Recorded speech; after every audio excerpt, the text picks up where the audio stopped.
Alright, we have the new ignition switch in. Orange wire going through. Down here, we got our back probes in there.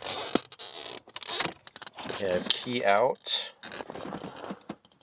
14.6 kiloohms. We're going to put the key in.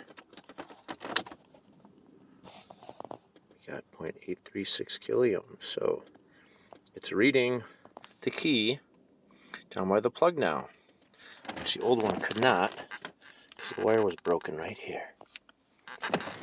It's right there, about at the end of the cylinder. Right there, it was broken. See that? Right at the end of the cylinder. So the wire was rubbing. The cylinder turns when you turn the key, so the wire is rubbing on stuff every time you turn the key. So over time it just breaks.